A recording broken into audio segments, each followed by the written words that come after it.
Hi, I hope you are doing great. New Year is about trying new things, so today's project is going to be a bit unusual.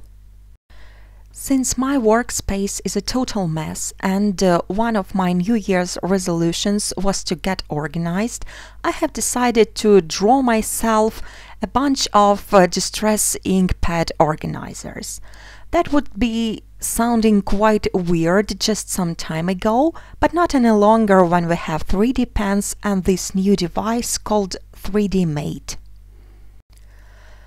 3Dmate is a flexible silicone mat with the grooves in it that form different patterns. This simple device allows to create regular shapes, not just freehand drawings with a 3D pen. You can get just a mat if you already have a 3D pen, or if you don't, you can get a starter kit that includes the mat, a 3D pen with this holder, as well as the bunch of filament. First, let me show you how it works.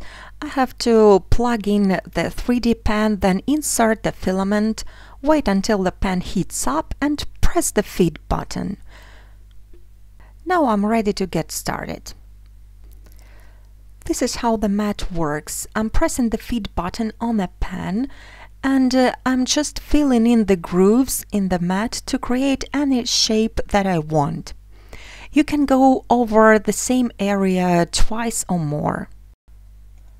When you're finished drawing, you can release the shape from the mat. It's flexible, so it's easy to do.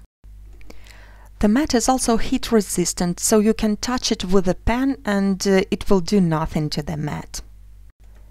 Here you can see that the shape created with the help of the mat is much thicker than the one created by just using the pen, and this is going to allow us to create much sturdier constructions, like these organizers.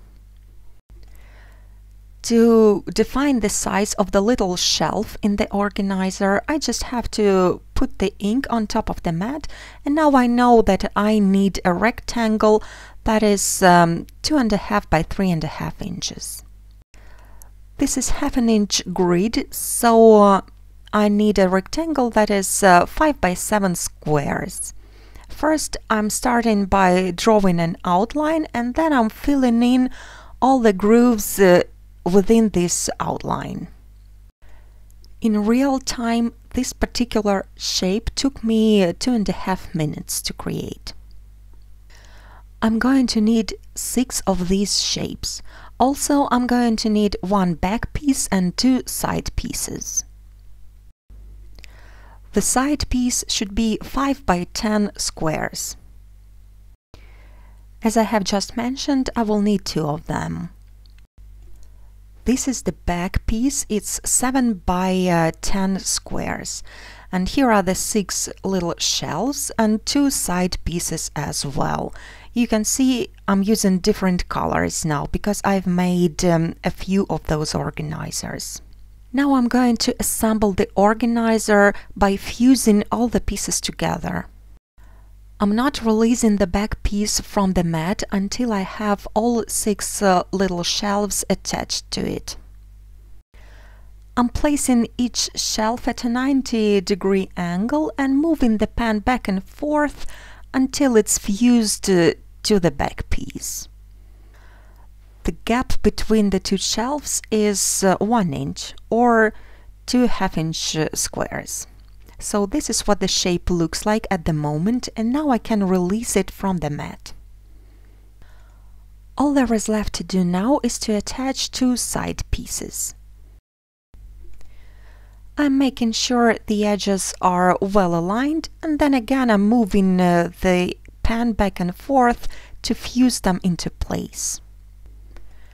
Because all the panels are grid and not solid sheets of material, I can also easily access all the inside shells from outside, like you see here. I don't think I would be able to do that if it would be a sheet material. So now I'm fusing all the inside shelves, and then I will attach the other side piece exactly the same way. So this is the finished organizer. This construction is sturdy enough to hold all those ink pads.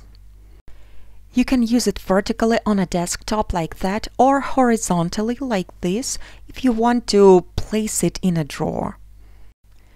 You can create any other custom organizers using this technique. For instance, this blue one is meant for liquid drops or distress stains. Again, you can use it as a desktop organizer or put it in the drawer, and it's going to prevent all the jars from rolling around.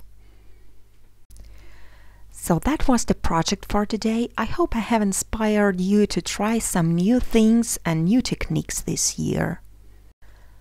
Thank you so much for watching. If you have any questions, please don't hesitate to ask. Have a great weekend. Bye!